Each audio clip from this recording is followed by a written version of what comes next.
And joining us now in our Canberra bureau is the opposition spokesman on employment and workplace relations, Senator Eric Abetz. Thanks for being there. Good evening, good to be on the program. Does the coalition welcome the fact that 46,300 jobs were created last month? Of course we do. It's always good news when you hear that Australians are getting jobs, but this blip on the radar is after 1 year of flatlining of employment figures, and it's the first time that Labor's got some good news on the employment front after having made the boast that they would create 500,000 new jobs over the next 2 years. That was Wayne Swan's boast in last year's budget, and today's figures are the first indication that they might start actually growing jobs, but having said that, nowhere near the target. OK, but you would have heard Bill Shorten earlier this evening say, today Australia has more people working than at any other time in our history.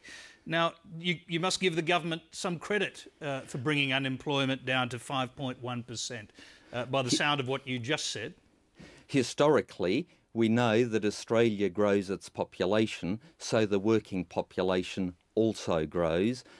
I know that when the Howard government left office, we had unemployment at 3.9%, so in comparative terms, Labor still has a long way to go, and the sort of complacency and self-congratulations that we heard from the government in question time and also from Mr Shorten this evening indicates an arrogance and complacency that this country simply can't afford. Sure, acknowledge that we have less people unemployed at the moment, but we still have a real task ahead of us when this past month of January and February we have seen jobs being shed left, right and centre. Well, I'll come to that, but just to go back to the logic of what you said earlier, if this is the first sign that jobs appear to be growing, how can the government be criticised for an avalanche of job losses? Because, I mean, the truth is, I think we've lost about 3,000 or more jobs in certain sectors since late last year, but we appear to have created 46,300 in 1 month.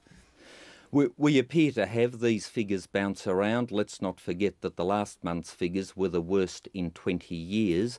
So that is the comparison that we're dealing with. But look, any Australian getting a job is good news, but can I say it is very cold comfort for the Qantas workers, for the Pacific Brands workers, who also today were told that they'd be losing about 100 jobs. Yes, let's talk about that, because although those particular 100 jobs are going down to Melbourne apparently, so they're being transferred to another state.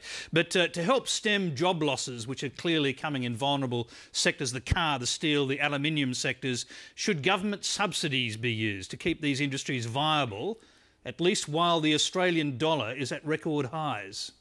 Why would you want to even talk subsidies at this stage when you know you're going to be imposing a carbon tax on them? The best thing to do is to remove the carbon tax from the steel industry, the car-making industry, the aluminium industry. We know that imported But can I just cars... interrupt? These jobs that are being lost now, and I think this is acknowledged, for example, by the aluminium industry, have nothing to do with the carbon tax.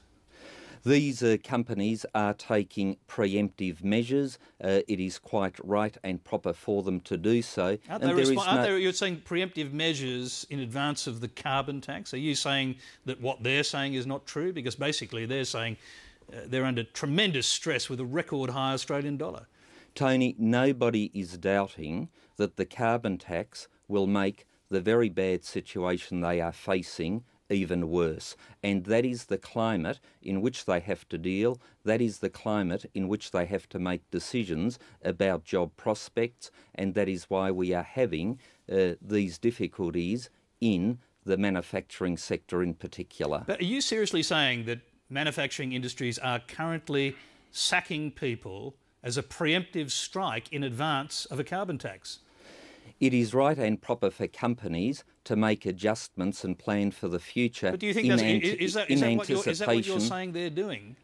There is no doubt in my private discussions, and I'm not going to divulge any further, that is part and parcel of the thinking. We have been told, for example, that Qantas is facing a $100 million per annum bill in relation to the carbon tax. We know that for Australian-made cars, it will make them $400 per unit more expensive in comparison to imported cars. That cannot help the Australian automotive industry in any way, shape or form. But strangely, Holden, for example, is giving wage rises to its employees because of an industrial relations deal where they're getting more productivity from their workers.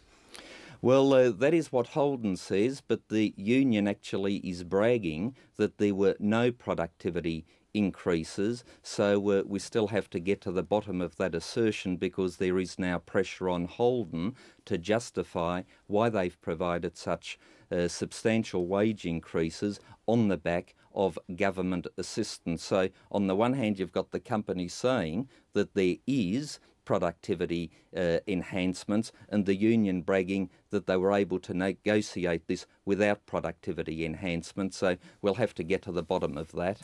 Eric Abetz, time to do that tomorrow, I guess. Thank you very much for being there tonight. Thanks a lot.